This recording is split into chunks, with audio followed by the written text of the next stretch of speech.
Bonjour, je m'appelle Myriam Lanswood, je suis hollandaise mais je vis avec mon mari de la nature sauvage de Nouvelle-Zélande. Nous voyageons dans les montagnes comme des nomades, nous dormons dans une tente, nous cuisinons sur un feu et je chasse des animaux sauvages. L'aventurière et écrivain Myriam Lanswood a vécu loin de la civilisation pendant plusieurs années, vivant comme nos ancêtres de chasse et de cueillette. Lors de notre première interview en 2020, elle nous a raconté ses aventures et son mode de vie. Maintenant redevenue végétarienne, elle nous explique dans cette nouvelle interview les raisons de ce choix et l'impact sur sa santé. Bonjour Myriam, comment vas-tu? On s'est parlé pour la première fois il y a 3 ans. Notre première interview était en novembre 2020. Puis on s'est rencontrés en France il y a 2 ans, quand tu es venue rendre visite à tes parents, donc j'ai été chanceuse de te rencontrer en personne. La première fois où on s'est parlé, c'était une interview où on a parlé de tes livres. À l'époque, tu avais sorti 2 livres. Le premier était Survivre dans la nature sauvage, le deuxième Wild at Heart. Si les gens qui nous regardent veulent plus de détails sur tes livres, sur ton expérience d'avoir vécu dans la nature sauvage, on a parlé de tout ça dans cette interview, donc je mettrai le lien dans la description sous cette vidéo et aussi dans les commentaires sous la vidéo. Donc à l'époque, tu avais écrit 2 livres, mais maintenant je crois que tu en as sorti un 3e, c'est ça? Oui, j'ai édité ce livre avec Laurie King. Il regroupe 10 auteurs et je suis l'une des 10. Donc j'ai écrit juste un chapitre. Le livre s'appelle Wilder Journeys. Il a été publié aux USA et au Royaume-Uni. Ok, super. Je crois que seulement ton premier livre a été traduit en français, si je ne me trompe pas. Les autres sont en anglais. Pour les gens qui voudraient lire tes livres, ils peuvent aller sur ton site internet, myriamlanswood.com. C'est là qu'ils peuvent trouver les informations sur où ils peuvent acheter tes livres. Donc, s'il te plaît, si tu peux te présenter, je suis sûre que tu le feras mieux que moi. Donc, tu peux te présenter et après je te poserai mes questions sur un sujet complètement différent de ce dont on a parlé dans notre dernière interview. Ok, donc je m'appelle Myriam Lanswood et mon mari Peter et moi avons vécu pendant 7 ans dans la nature sauvage de Nouvelle-Zélande. On a quitté la civilisation en 2010 et on est parti dans les montagnes avec juste un sac à dos, un arc et des flèches. Et on a vécu comme nos ancêtres, on chassait et on cueillait des plantes autant que l'on pouvait. On avait aussi quelques réserves de nourriture parce qu'il n'y a pas grand-chose à manger dans les hautes montagnes. Si on était allé sur la côte, on aurait trouvé beaucoup plus de nourriture, mais sur les côtes, il y a les gens. Donc oui, on a vécu dans la nature sauvage pendant 7 ans, et après ça, on a marché à travers l'Europe et la Turquie en 2017. Puis on est retourné en Australie et en Nouvelle-Zélande, où j'ai organisé une expédition féminine. Après ça, on est revenu en Bulgarie et maintenant on vit dans une petite maison isolée, très basique, très petite, mais très jolie au milieu de la forêt.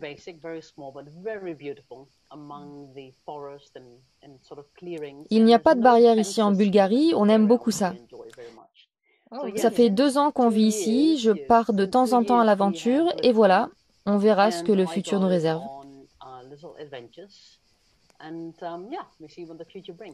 Super. Donc, tu n'as plus du tout la même vie ici que tu avais en Nouvelle-Zélande, n'est-ce pas? C'est très différent en Europe, en ce qui concerne les règles pour la chasse, et je crois aussi qu'on ne peut pas aller partout comme c'est le cas en Nouvelle-Zélande. Sauf qu'apparemment, tu dis qu'il n'y a pas de barrière en Bulgarie. Je trouve ça génial, parce qu'ici en France, il y a des barrières partout, on ne peut pas aller partout où on veut. Alors, avant que je commence mes questions, parce qu'aujourd'hui, je voulais parler principalement de végétarisme,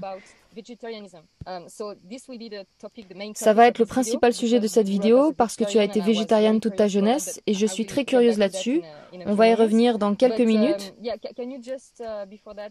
Mais avant, est-ce que tu peux expliquer comment est ta vie en Bulgarie? Est-ce que c'est très différent comparé à ce que tu vivais en Nouvelle-Zélande? Parce qu'en Nouvelle-Zélande, c'était la liberté totale, tu pouvais chasser, aller partout. Maintenant, comment c'est? À quoi ressemble ta vie en Bulgarie?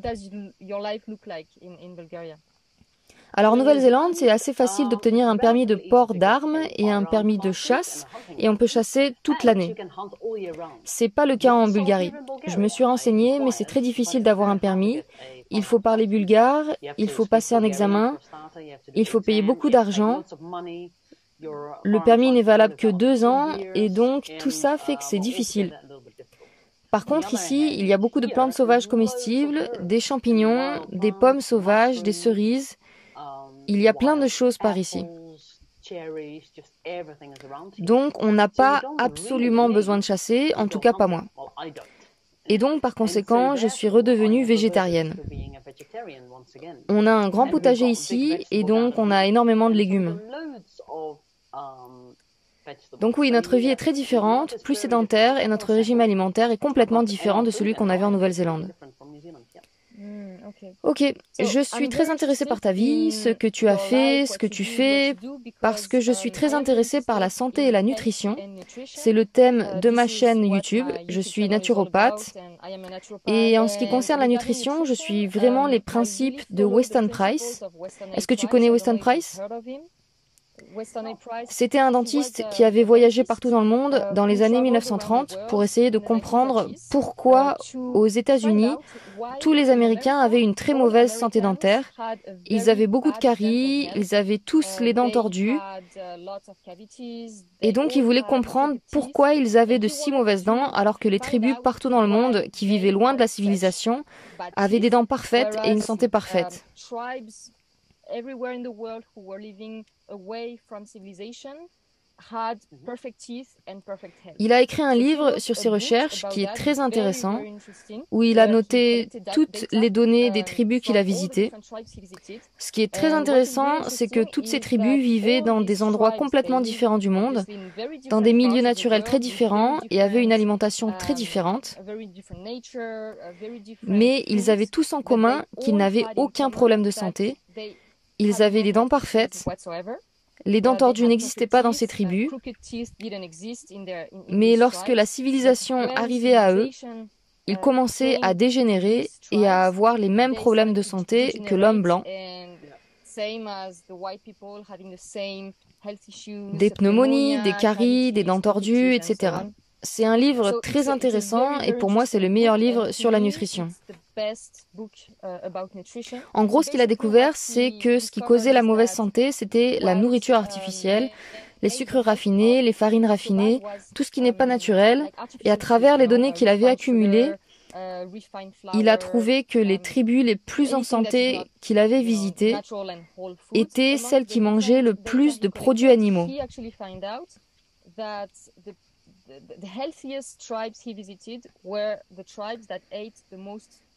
Par exemple, les Maasai étaient les personnes les plus grandes et les plus fortes qu'il avait jamais rencontrées.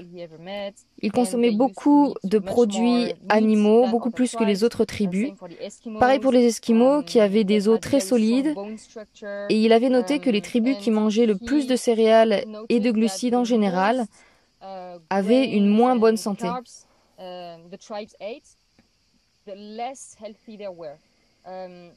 Ils étaient quand même plus en santé que les Blancs puisqu'ils ne mangeaient que des vrais aliments entiers. Mais voilà, pour lui, les nutriments les plus importants venaient de la viande et du gras animal. C'est en tout cas ce qu'il avait noté. Donc je suis très intéressée par ton expérience parce que tu es une personne réelle, tu es là dans le monde d'aujourd'hui. Et tu sais, c'est toujours différent entre ce qu'on lit dans un livre, quand on entend parler de quelque chose, comparé à quelque chose de réel, l'expérience réelle de quelqu'un. Donc c'est intéressant parce que, comme tu l'as dit, tu as vécu comme nos ancêtres quand tu étais en Nouvelle-Zélande. Et ce qui m'a frappé quand je t'ai vue, c'est que tu es vraiment très forte physiquement.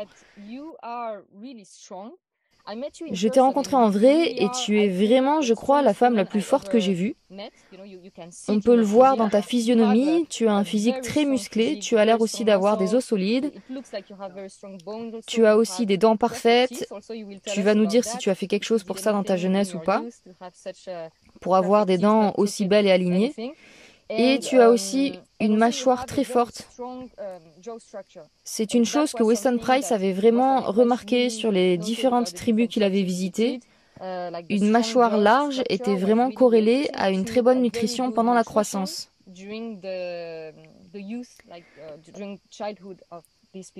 Donc, je me demandais, Tu as une mâchoire large, tu as un physique impressionnant, mais tu as grandi végétarienne et ça remet en question, en quelque sorte, ce que je crois sur la santé et la nutrition. Donc c'est le sujet que je voudrais développer aujourd'hui avec toi sur le végétarisme. Donc ma première question est, donc tu confirmes que tu as été végétarienne dans ton enfance, je crois que ta mère était végétarienne, donc tu as été végétarienne toute ta vie jusqu'au début de ta vingtaine quand tu as décidé de vivre dans la nature, c'est ça? Est-ce que tu peux nous expliquer tout ça, ce que tu mangeais, comment était ton enfance, qu'est-ce qui pourrait expliquer ton physique si solide?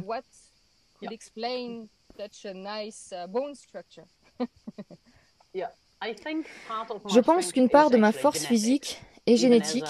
Même quand j'étais bébé, mes muscles étaient bien définis. Ma mère est pareille. Donc j'ai eu un peu d'avantage à ce niveau-là. Mais oui, on n'avait pas le droit de manger trop de sucre. Pas de manière extrême non plus, tu sais. Aux anniversaires, on pouvait manger du gâteau, des bonbons et boire du coca. Mais en dehors de ça, on n'en mangeait pas. Nous, on pouvait manger des cracottes de riz et des raisins secs, alors que la plupart des enfants veulent manger du sucre. Mais oui, on a grandi végétarien. Ma mère nous faisait manger beaucoup de noix, de fromage, de beurre et de lait. Donc on n'était certainement pas vegan. On mangeait beaucoup d'œufs, on mangeait aussi de la nourriture indonésienne. C'est commun en Hollande, avec beaucoup de sauce à base de cacahuètes. On consommait beaucoup d'huile d'olive et beaucoup de riz complet. Les gens nous appelaient la famille du riz. On consommait tout le temps du riz complet, donc peut-être que ça a aidé. Je suis restée végétarienne, je disais qu'aucun animal ne devait mourir pour moi jusqu'à ce que j'aille vivre dans la nature. Et là, tous les animaux devaient mourir pour moi. Et donc j'ai commencé à manger de la viande quand on a commencé à vivre dans la nature en 2010. J'avais la vingtaine. Tu n'as jamais mangé de viande jusqu'à ta vingtaine alors? Non. Mais j'ai noté que quand j'ai commencé à manger de la viande, mes cheveux sont devenus beaucoup plus épais. Mes ongles sont devenus beaucoup plus forts.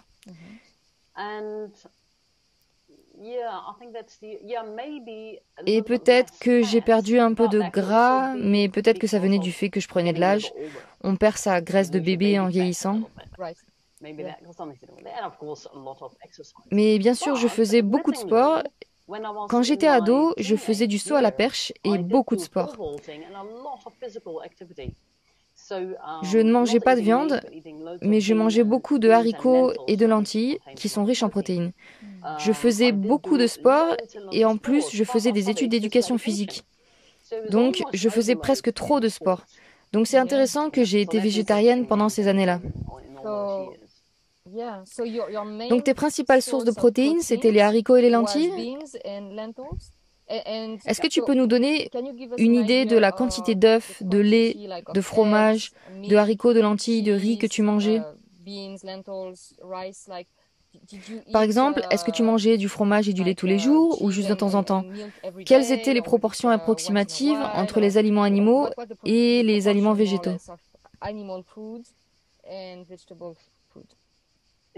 Ouais. Garde en tête qu'il y a 20 ans, il y avait cette idée que le gras est mauvais pour la santé parce que le gras fait grossir. C'est ce que tout le monde croyait à l'époque.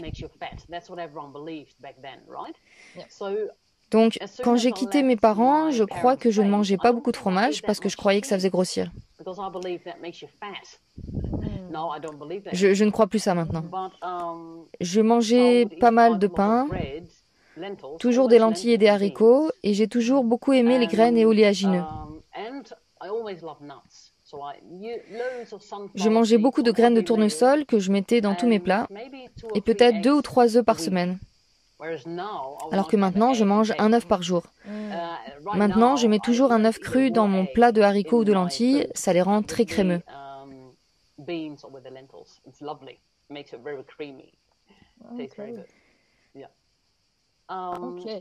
Ok. Quand tu étais enfant, est-ce que tu buvais beaucoup de lait ou pas tant que ça? Oui, en effet, maintenant que t'en parles, on allait prendre le lait à la ferme, du lait cru. Ça allait être ma question suivante parce que le lait cru est très différent du lait pasteurisé. Ok, donc tu buvais beaucoup de lait cru? Oui, du lait cru, mais mes parents le faisaient bouillir, ça le pasteurise, non? Parce qu'ils avaient peur des bactéries. Mais en dehors de ça, le lait n'était pas traité. On en faisait aussi de la crème et des yaourts. On mangeait beaucoup de yaourts qu'on achetait en magasin.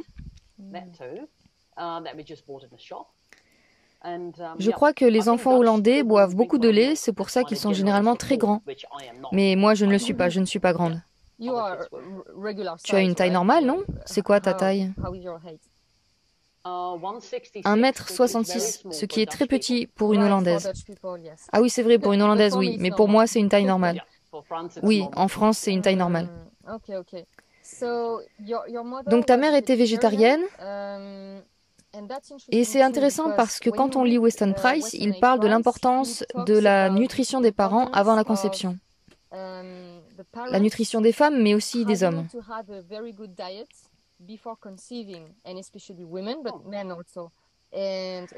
Là aussi, il parle de l'importance de manger de la viande et du gras animal avant la conception et pendant la grossesse pour faire des enfants forts.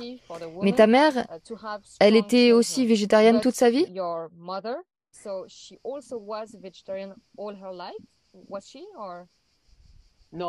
Non, elle mangeait de la viande jusque dans les années 70 où c'est devenu plus à la mode de devenir végétarien. D'accord. Et quand elle était enceinte de toi, elle était végétarienne? Oui, je crois. Oui. Intéressant, ok. Comment était ta santé quand tu étais enfant? Est-ce que tu étais souvent malade? Est-ce que tu avais beaucoup de caries? Est-ce que tes dents étaient tordues?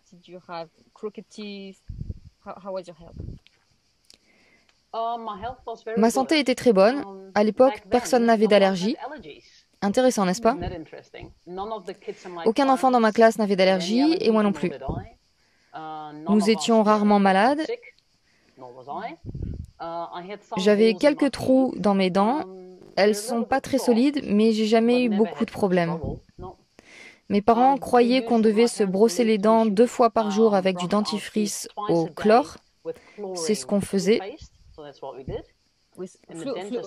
Avec du chlore ou avec du fluor? Oui, oui, du fluor.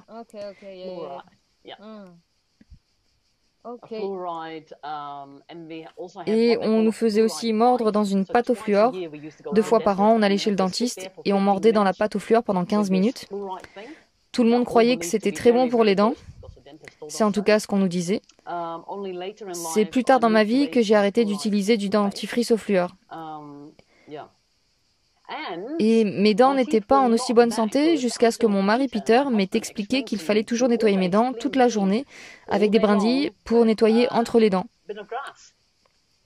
Depuis, mes dents sont en meilleure santé.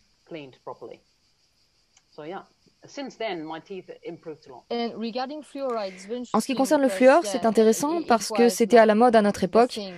On a à peu près le même âge, hein. Tu es de 1983, c'est ça? Et moi, je suis de 1985. Donc, on est de la génération où le fluor était soi-disant très important pour les dents. Et moi aussi, ma mère me donnait des comprimés de fluor à avaler tous les jours.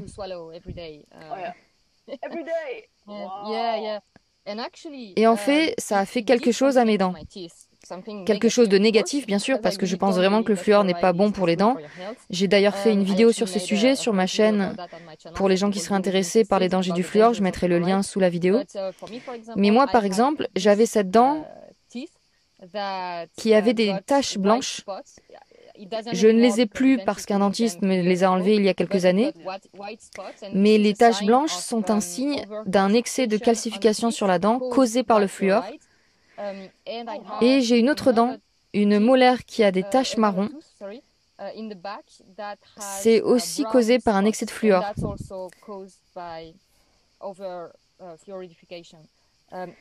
Est-ce que tu as eu ça aussi, des taches marron ou des taches blanches sur tes dents?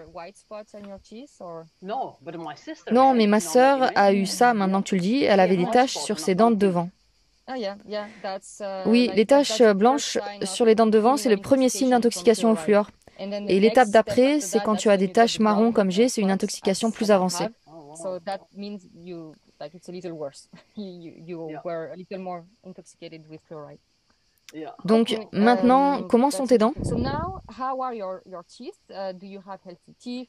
Est-ce que tu as des dents en bonne santé? Comment c'est? Oui, mes dents sont très bien maintenant, en partie grâce à ce que je viens de dire. Je les nettoie constamment avec des brindilles. D'accord. C'est intéressant parce que j'ai une vidéo sur la santé dentaire avec Sushama. Elle fait partie de la fondation Weston Price.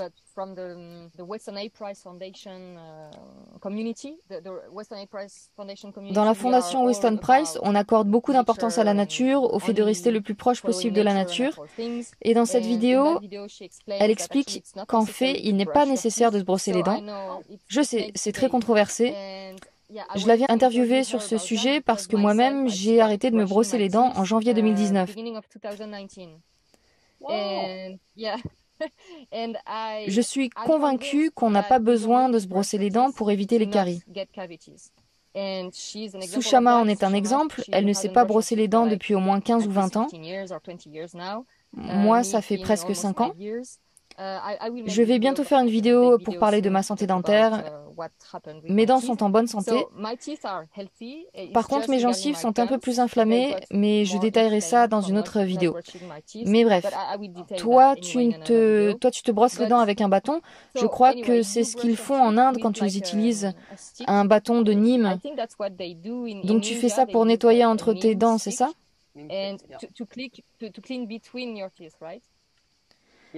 Oui, tout le temps. C'est presque devenu un tic. Et tu n'as pas de problème de gencives? Non, mes gencives vont bien. Et quand tu étais enfant, tu n'avais pas les dents tordues? Tu n'as pas eu besoin d'appareil dentaire? Si, un petit peu, pendant un an, mais en fait, ce n'était pas nécessaire.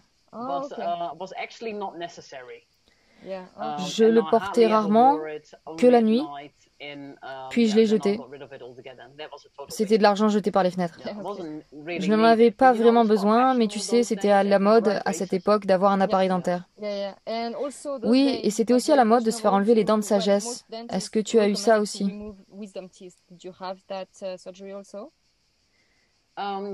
Oui, un peu plus tard, on m'a enlevé celle du haut. C'est parce que le dentiste disait que ta bouche était trop petite et qu'il n'y avait pas de place pour les dents de sagesse? Oui, j'avais l'impression que mes dents de sagesse allaient faire bouger mes autres dents, donc ils les ont enlevées.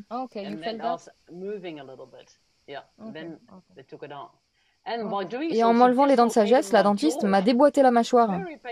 Ça m'a fait très mal, et pendant des années, ça faisait un clic quand je mâchais, très bruyant, très embêtant. Mais maintenant, ça va. Selon Weston Price, si pendant ton enfance tu as eu une bonne alimentation, alors ta structure osseuse est bien développée et tu as une mâchoire large qui permet à toutes tes dents de se développer normalement, dont tes dents de sagesse, qui ont donc assez d'espace pour se développer sans déranger les autres dents.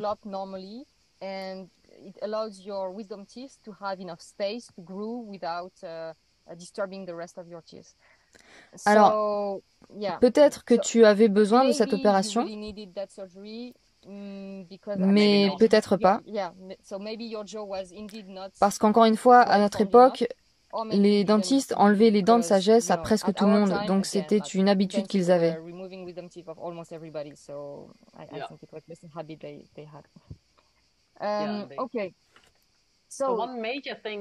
Une chose importante concernant mes dents, c'est que je ne mange jamais de sucre. Et je suis d'accord avec toi, peut-être que je n'ai pas besoin de me brosser les dents. Peut-être que quand je les brosse, ça érode l'émail de mes dents. Je ne mange pas de sucre, mais quand je mange quelque chose, je peux sentir tout de suite une petite couche collante sur mes dents.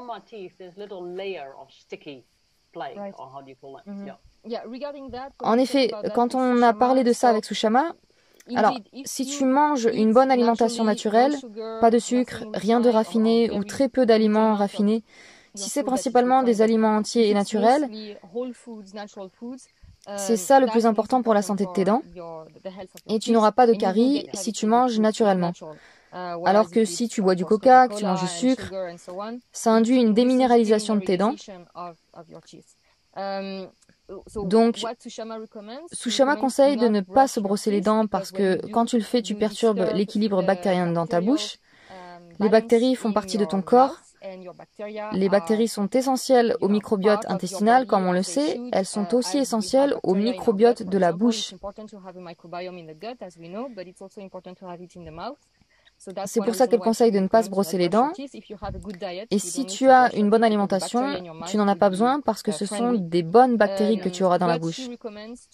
Mais elle conseille de se rincer la bouche avec de l'eau après chaque repas, d'enlever les morceaux d'aliments entre les dents.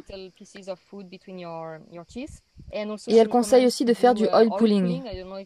Je ne sais pas si tu connais ça. Ça consiste à se rincer la bouche avec de l'huile pendant 10 ou 15 minutes. Les hindous font ça, elle est originaire d'Inde, donc je pense que c'est de là qu'elle connaît ça. Ça permet de garder une bonne santé dentaire et aussi une bonne santé des gencives. Donc voilà, c'est tout ce qu'elle conseille pour prendre soin de ses dents. Donc, tu disais que tu as commencé à manger de la viande dans ta vingtaine. Tu te souviens à quel âge exactement? C'était en 2010, donc il y a 13 ans, et je vais avoir 40 ans cette année, donc oui, j'avais 27 ans. D'accord, donc tout d'abord, comment s'est passée la transition? Parce que tu disais que tu ne voulais pas que des animaux meurent pour toi, donc c'était pour des raisons éthiques principalement, c'est ça? Et donc, comment as-tu fait la transition d'accepter le fait que tu devais manger de la viande? Et en fait, raconte-nous pourquoi tu sentais que tu avais besoin d'en manger. Alors, tout d'abord, ma mère disait que les animaux étaient bourrés d'antibiotiques, qu'ils étaient entassés dans des endroits horribles, et dans ces conditions, leur viande ne pouvait pas être bonne pour la santé. C'est ce que je pense aussi. Donc, j'ai vraiment pas envie d'acheter de la viande d'élevage intensif. C'est très différent si tu élèves toi-même tes animaux et que tu manges cette viande, et là tu sais qu'il n'y a pas de médicaments ou d'autres choses qu'ils mettent dans les animaux. L'autre raison, c'est qu'on avait décidé d'aller vivre dans la nature sauvage et dans les montagnes à 1000 mètres d'altitude, il y a très peu de choses à manger. Il y a quelques baies en saison, il y a des plantes bien sûr, mais notre principale source de nutrition, c'était la chasse, et aussi je voulais apprendre à chasser avec un arc, je trouvais ça super cool. C'est comme ça que j'ai commencé à manger de la viande. Et comme je n'avais jamais mangé de viande, je n'avais pas de comparaison et je trouvais que c'était plutôt bon. Alors que les gens qui sont habitués à manger du poulet en batterie trouvent que la viande d'opossum a un horrible goût et que la viande de chèvre sauvage est immangeable. Donc c'était plutôt une bonne chose pour moi de ne pas avoir de point de comparaison. J'aime beaucoup la viande de gibier. Et je voudrais aussi ajouter que c'est très bon pour la santé de manger de la viande à condition que tu manges tous les abats, les ligaments, tout. Tu mets tout dans une marmite et tu fais bouillir et tu bois le bouillon et tu manges tous les abats, y compris la cervelle. C'est une partie des nutriments que les humains actuels ne mangent pas du tout. Je suis absolument d'accord avec toi. J'ai fait plusieurs vidéos là-dessus sur ma chaîne, sur l'importance de manger l'animal entier. C'est ce que nos ancêtres faisaient, ils ne mangeaient pas seulement les muscles, ils mangeaient tous les abats. C'est très important pour obtenir le bon équilibre en acides aminés, en gras. Je conseille souvent de boire du bouillon d'os, d'utiliser les os et d'en obtenir le collagène. Donc en effet, tu as raison. Pourquoi tu penses ça d'ailleurs? Peu de personnes comprennent ça. Comment l'as-tu compris que c'était important de manger l'animal en entier? Eh bien, ça semble logique. D'où viennent les nutriments pour notre cerveau, par exemple? Les nutriments doivent être beaucoup plus disponibles dans la cervelle. La cervelle est bonne pour notre cerveau. Ça semble logique. En tout cas, c'est ce que je pense. Et nos ancêtres le faisaient. Et ça fait sens de ne rien gaspiller de l'animal. Oui, bien sûr. Parce que si tu tues toi-même un animal, tu ressens vraiment du respect. En tout cas, c'est ce que moi je ressens.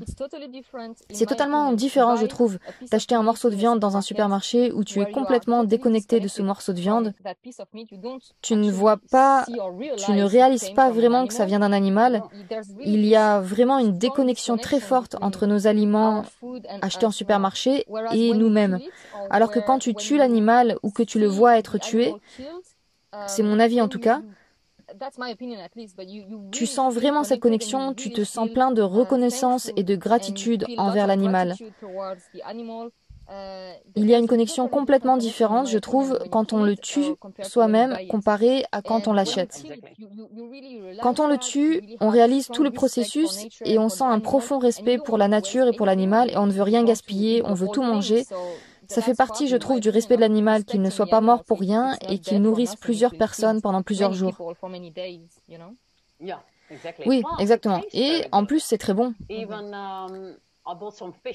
Même j'ai acheté du poisson l'autre jour, on l'a fait bouillir et j'ai mangé la cervelle et les yeux et ça a très bon goût. Je crois que si on est connecté à son corps, ce qui est bon au goût est ce dont le corps a besoin.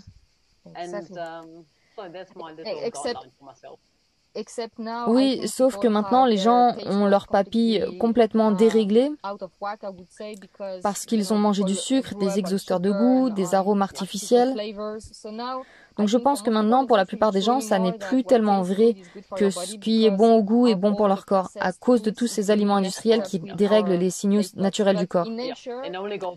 Oui, ça n'est valable que pour des aliments naturels. Et donc, mentalement, comment as-tu réussi à dépasser le fait de ne pas vouloir tuer d'animaux? Parce que je crois que c'est quelque chose qui doit être très difficile à comprendre pour beaucoup de végétariens ou de véganes. Comment tu peux passer d'être végétarienne où tu ne veux pas que des animaux meurent pour toi? Quel a été le processus dans ta tête qui t'a fait accepter le fait que tu devais tuer un animal? Eh bien, c'est la nécessité, parce qu'on avait de plus en plus faim dans la nature sauvage, et aussi Peter aime beaucoup la viande, et je le voyais se détériorer à ne pas manger de viande. On a commencé à vivre dans la nature à la fin de l'automne, donc on est vite entré dans l'hiver. Il faisait très froid, et on se réveillait le matin avec des maux de ventre causés par la faim, parce qu'on n'avait pas suffisamment de protéines pour tenir toute la nuit avec ce froid. Donc c'était très clair qu'il fallait que je chasse, et dès qu'on a attrapé notre premier opossum, on n'a plus eu ces maux de ventre causés par la faim. Donc oui, c'était tout simplement par nécessité et aussi par les encouragements de Peter. Et puis c'était notre mode de vie. On voulait survivre dans la nature, donc ça faisait complètement partie de notre expédition.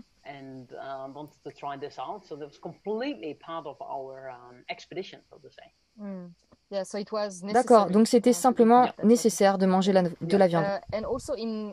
Dans notre autre interview, tu me disais que tu penses que selon où on vit, on n'a pas forcément besoin de manger de la viande, n'est-ce pas?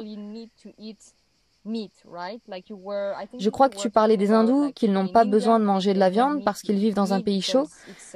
Peux-tu détailler ce point de vue? Oui, j'ai remarqué qu'ici, notre alimentation est complètement différente en hiver ou en été. Les gens me demandent, quelle est ton alimentation? Comment ça, mon alimentation? Elle est complètement différente selon les saisons. Donc en été, je ne mange pratiquement que des aliments crus, tout ce qu'on a au jardin, tous les fruits qu'on trouve, et on se supplémente avec des noix, qui ne sont en saison que l'automne bien sûr, mais on conserve ces noix pour toute l'année. Elles se conservent très bien. L'hiver, tous les jours, on mange beaucoup de haricots et du pain que l'on cuit nous-mêmes. L'hiver, si on avait accès à du gibier, on en mangerait. Mais en été, quand il fait chaud, non, je n'en ressens pas la nécessité. Oui, c'est pareil pour moi. En général, en hiver, je mange très gras, mais en été, ça me donne la nausée beaucoup plus facilement. Parce que je pense que notre corps n'a pas besoin de beaucoup de gras puisqu'il fait si chaud. C'est ce que tu expliquais tout à l'heure, quand tu te réveillais la faim au ventre, quand tu avais froid, et puis quand tu as commencé à manger du gras animal, tu avais plus chaud. Je pense qu'il y a vraiment un lien. En hiver, on devrait manger gras, mais en été, on n'a pas besoin d'autant de gras. Oui, exactement. Donc là, tu nous parlais de ton alimentation actuelle. Donc ton alimentation a changé entre quand tu vivais en Nouvelle-Zélande et maintenant. Là, tu es redevenue végétarienne, c'est ça? Oui. Pourquoi tu es redevenue végétarienne si tu as mangé de la viande pendant des années en Nouvelle-Zélande et que tu avais senti une amélioration dans ta santé? C'est ce que tu disais, tu avais des ongles et des cheveux plus forts. Donc pourquoi être redevenue végétarienne?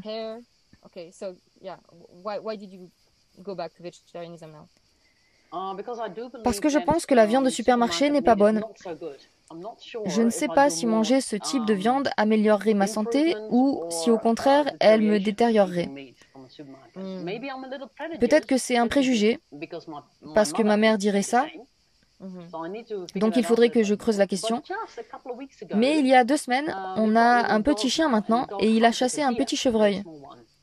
Et je l'ai mangé et je me suis sentie tellement bien de remanger de la viande. Et bien sûr, je l'ai fait bouillir entièrement et j'ai tout consommé, y compris la cervelle, la langue et tous les abats. Et j'ai réalisé que j'avais vraiment une appétence pour les abats et les ligaments. Donc, je pense que je devrais faire un peu plus d'efforts pour obtenir du gibier, peut-être en parlant avec des chasseurs. C'est difficile à obtenir ici. Mais si je vivais en France, je me lierais d'amitié avec d'autres chasseurs et j'achèterais de la bonne viande à des fermiers. C'est important de savoir d'où vient la viande. Mais voilà, c'est ça que je ferais sûrement. Oui, c'est aussi mon avis que quand on mange des animaux sains, c'est bon pour nous, alors qu'un animal qui a été élevé dans un élevage intensif, nourri très mal, à qui on a donné des antibiotiques, etc., c'est pas bon. En tout cas, c'est pas aussi bon pour la santé, bien sûr. Je suis pas sûre si c'est mieux de ne pas manger de viande du tout que de manger de la viande d'élevage intensif. Si je n'avais pas le choix, si mes seuls choix c'était manger de la viande d'élevage intensif ou pas de viande du tout, peut-être que je mangerais un peu de viande industrielle, mais je mangerais pas les abats. Je voulais aussi te demander, puisque tu as été végétarienne, la viande est beaucoup diabolisée depuis 10 ou 15 ans maintenant. Tout le monde pense que la viande c'est mauvais pour la santé. Tout le monde pense qu'il faut être vegan pour être en bonne santé, mais je suis pas du tout d'accord avec ça.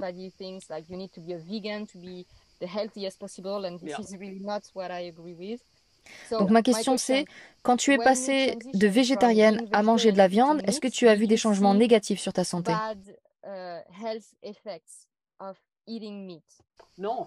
Non, pas du tout, au contraire.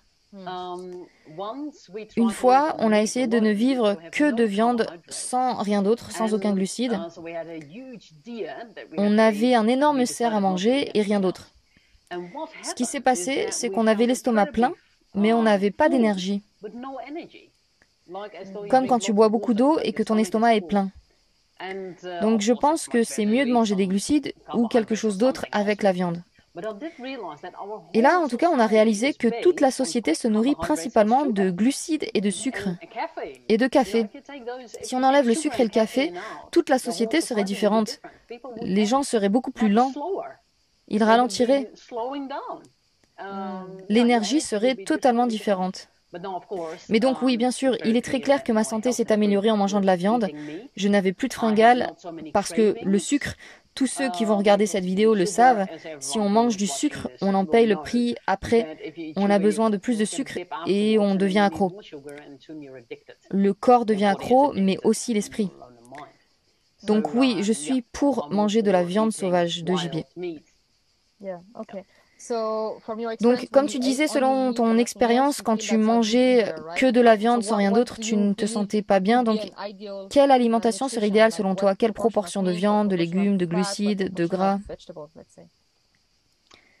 Je crois que pour certaines personnes, ça marche très bien d'avoir une alimentation purement carnivore, comme Jordan Peterson et sa fille, à cause des allergies et tout ça. Mais moi, personnellement, je préfère manger des glucides pour une meilleure digestion. Et des plantes sauvages. Si vous êtes en Europe, mais ailleurs aussi, il y a plein de plantes sauvages avec lesquelles vous pouvez commencer vos cueillettes. Par exemple, les orties qui contiennent beaucoup de protéines, c'est un super aliment et ça pousse partout. Donc vous pouvez cueillir facilement des orties, du plantain, du gay gratteron. On peut vraiment trouver ces plantes partout. Donc ces plantes sont une part importante de notre alimentation. Au lieu d'acheter des légumes en magasin qui ont poussé dans des serres, tu ramasses juste tes propres plantes sauvages. C'est beaucoup moins cher et beaucoup plus sain. Je suis complètement d'accord avec toi. Je cueille aussi des plantes sauvages aussi souvent que je le peux. C'est pas facile parce qu'il faut le faire dans des zones propres, non polluées. Alors qu'est-ce que tu penses de l'alimentation cétogène où on mange principalement des protéines et beaucoup de gras? Ah oui, c'est super. J'ai même pensé à le faire. Mais j'adore les fruits et je crois qu'en cétogène, on ne doit pas manger de fruits. Mais Peter et moi, on mange beaucoup de fruits sauvages. Quand on sort pour dîner, comme on dit, on part se balader et on mange des cerises, des framboises, des mûres, des poires, des pommes. Oui, je crois que l'alimentation cétogène peut aider beaucoup de gens, mais je ne trouve pas ça naturel de se gaver de gras. Les gens qui font ce régime, c'est fou, ils mettent du gras partout, plusieurs cuillères à soupe d'huile de coco dans leur café, ils mangent du beurre comme si c'était du fromage. Ça ne me paraît pas du tout naturel, et comme on disait aussi, je pense vraiment que ça dépend des saisons. À certains moments de l'année, on a besoin de plus de gras, à d'autres moments, on en a beaucoup moins besoin. Moi, ce que je crois, c'est qu'on a besoin de tous les macronutriments pour avoir une bonne nutrition. Le gras, la viande, les légumes, les glucides, dans les bonnes proportions. Oui, en effet. Je crois que pour la plupart des gens, plus ils mangent varié, mieux c'est. Alors que beaucoup de gens aiment quelques aliments et ils les mangent tous les jours, toute l'année. Ils mangent des yaourts, des fruits et du muesli le matin, puis un sandwich à midi et un plat le soir. Mais pourquoi ne pas essayer d'autres choses? Je crois que la variété est importante parce qu'on a besoin d'oligo-éléments et on n'en obtient pas assez. Oui, et je pense qu'on est censé être des animaux opportunistes, qu'on doit manger ce qu'on trouve. Et quand on marche dans la nature, c'est comme ça qu'on devrait vivre, comme des nomades. Les humains sont à l'origine des nomades et ils sont censés manger ce qu'ils trouvent sur leur chemin. Et on trouve une énorme variété dans la nature, surtout si on bouge d'une région à une autre. On trouve différentes plantes, différents animaux. Et en effet, les gens ont une alimentation trop restreinte maintenant. Et comme tu disais, ce qui est cultivé, c'est plus vraiment naturel. Tous les fruits et légumes qu'on trouve en magasin sont hybridés. Les légumes qu'on fait pousser n'existent pas sous cette forme dans la nature. Ils sont très différents de leurs homologues sauvages. Les légumes qu'on achète maintenant contiennent beaucoup plus de sucre, même les légumes verts comparés à leurs homologues sauvages. Oui, et puis les plantes sauvages sont généralement plus amères. On ne mange quasiment plus rien d'amer maintenant.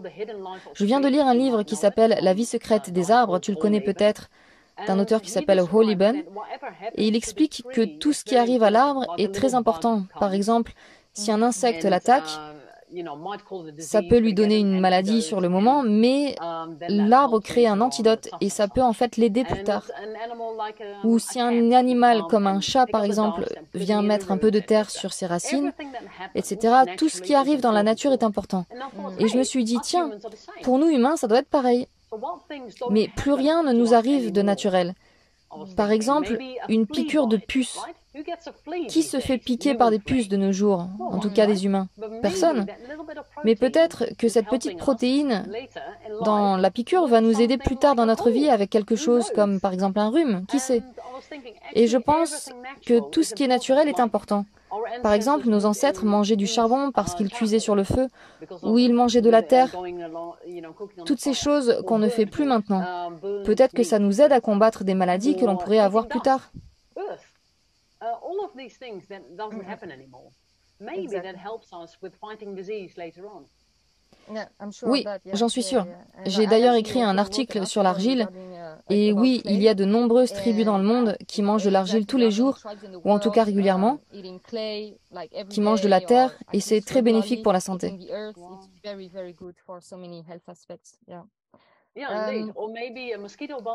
Oui, et peut-être même les piqûres de moustiques, tout ce qu'on essaie d'éviter. Et peut-être les piqûres de tiques, qui sait? Oui, c'est très intéressant. Justement, je me posais ces questions ces jours-ci, parce que maintenant, il y a plein de moustiques partout. Et je me demandais aussi concernant les tiques. Par exemple, certains animaux ont des tiques tout le temps, alors que d'autres non. Par exemple, j'ai une amie qui a 2 chiens et ils ont des tiques tout le temps, alors que mon chat n'a pas du tout de tiques. Pourquoi? Il y a eu une époque où mon chat était bourré de puces, mais c'était à une époque où on vivait dans une ville, et depuis, il n'en a plus jamais eu. Et donc, je me demande aussi si ces parasites ont une utilité. Peut-être que quand les tiques, ou les moustiques, ou les puces nous piquent, ils enlèvent du sang sale.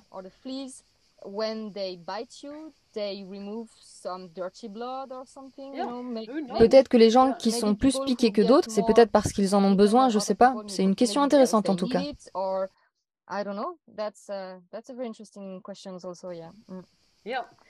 Oui, donc on ne devrait pas essayer de tout éviter parce que peut-être qu'en fait c'est bon pour quelque chose.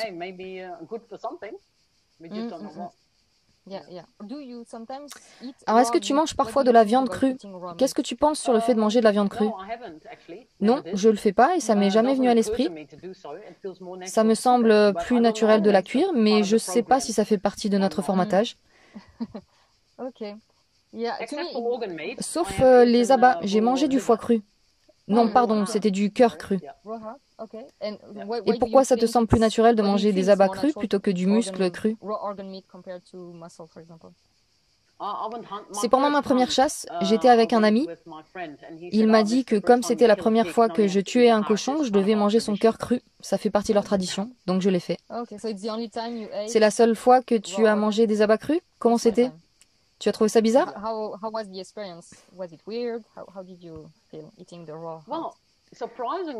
J'ai en fait trouvé le goût très similaire au cœur cuit, parce que c'est chaud. Tu sais quoi? C'est en fait ce que je pense. On cuit notre nourriture parce qu'on achète de la viande froide.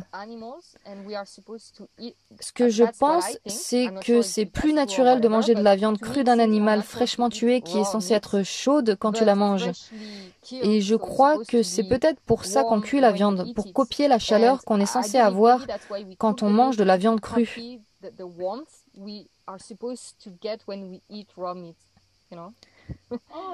Ah, j'y ai jamais pensé. J'ai toujours pensé que la viande est plus facile à digérer quand on la cuit et que c'est ce qui a donné l'avantage aux humains. C'est pour ça qu'on n'a pas besoin de manger toute la journée, c'est parce qu'on peut cuire notre nourriture. Mais qui sait, peut-être que tu as raison. Il y a un débat sur ce sujet, bien sûr, mais plus je fais de recherches et plus je discute avec des gens qui suivent la Primal Diet, c'est des gens qui mangent tout cru, viande crue, abats crus et graisse animale crue. Je crois qu'on est fait pour manger de la viande crue. Je trouve que la viande crue est plus facile à digérer que cuite. Par exemple, quand je mange de la viande crue comme du steak tartare, comparé à quand je la cuis, je ne la sens pas passer dans mon système digestif. C'est comme s'il n'y avait rien parce que c'est super facile à digérer.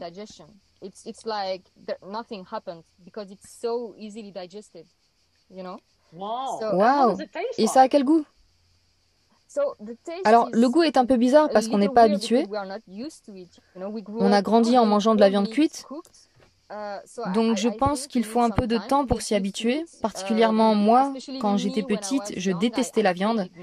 J'aimais pas le goût. Et il fallait qu'elle soit hyper cuite pour que je la mange. Et si je voyais un peu de sang, ça me dégoûtait. Donc, je reviens de loin.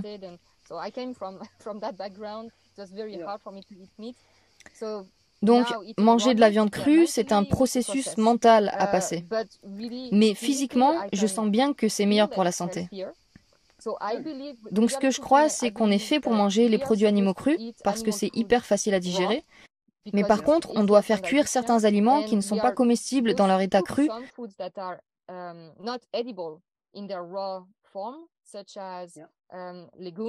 Comme les légumineuses, les céréales, les pommes de terre, etc. Enfin, les patates sont comestibles crues, mais elles sont plus digestes cuites.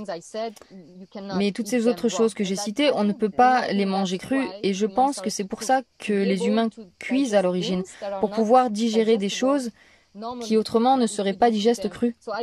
Donc je pense que les choses qu'on doit cuire, comme les céréales, etc., ce sont des aliments de famine, c'est-à-dire des aliments sur lesquels on se rabat quand il n'y a plus rien de comestible cru à manger, comme la viande par exemple. C'est quelque chose que je crois en tout cas, je dis pas que c'est basé sur des études ou quoi que ce soit, c'est juste mon avis.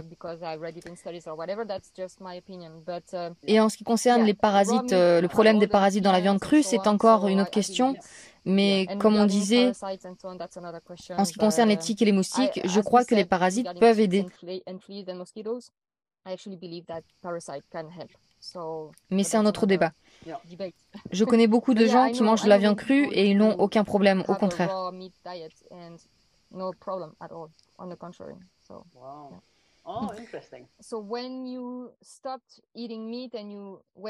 Alors, quand tu as arrêté la viande et que tu es redevenue végétarienne, est-ce que tu as vu des effets sur ta santé, qu'ils soient positifs ou négatifs? Pas tellement, parce qu'on mange beaucoup de plantes sauvages. Mais si je revenais à une alimentation considérée comme normale, je pense que ma santé se détériorerait rapidement. D'accord, donc tu penses que ne pas manger de viande mais manger des plantes sauvages, c'est suffisant pour une bonne santé? Oui, et beaucoup d'œufs, bien sûr, et du lait cru, etc. Oui, d'accord, si tu continues à consommer des produits animaux. Est-ce que tu crois qu'un régime vegan est bon pour la santé? Peut-être, mais pas pour moi en tout cas. Mais il faut faire beaucoup d'efforts pour être vegan. Si j'étais vegan, j'étudierais vraiment beaucoup comment les véganes en Inde préparent leur nourriture. Ils utilisent beaucoup de substituts. C'est pas facile. Il faut vraiment bien étudier la question.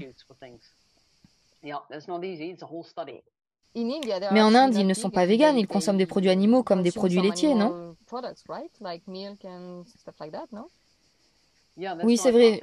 Je crois que dans certaines régions, oui, je sais pas, dans la tradition ayurvédique, oui, en fait, en Inde, ils consomment beaucoup de produits animaux, c'est vrai. Oui, ils ne mangent pas de viande, mais ils consomment du lait, du beurre. Ces aliments font partie de l'ayurveda. Je crois que les Jains en Inde ont une alimentation végane, mais peut-être qu'ils consomment du lait, je ne sais pas. Mais de toute façon, c'est quelque chose que j'étudierais profondément si je voulais me lancer en tant que végane. Et dernière question, est-ce que tu penses que la viande peut être mauvaise pour la spiritualité? Je te pose la question parce qu'ici, beaucoup de gens pensent que si tu manges de la viande, tu ne peux pas être spirituel. Je pense que c'est n'importe quoi. Je pense qu'on doit se reconnecter à nos instincts. La spiritualité de nos jours est liée au fait d'être très doux et pas très fort physiquement. On ne voit jamais de bodybuilder spirituel. Les personnes spirituelles sont toutes maigres et faibles. C'est l'image idéalisée des personnes spirituelles. Elles ne mangent pas de viande et sont véganes. Je ne sais pas comment ce lien a été fait. Si on pense aux chamans dans le passé, ils mangeaient de la viande et ils étaient très spirituels et très forts physiquement. Tout à fait. À chaque fois que quelqu'un me dit « Oh, tu manges de la viande, mais c'est parce que tu n'es pas connecté à la spiritualité »,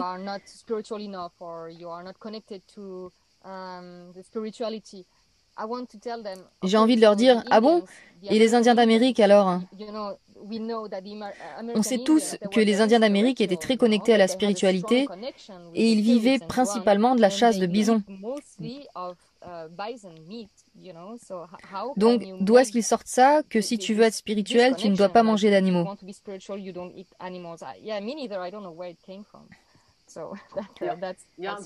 Oui, c'est très bizarre ce lien à la spiritualité.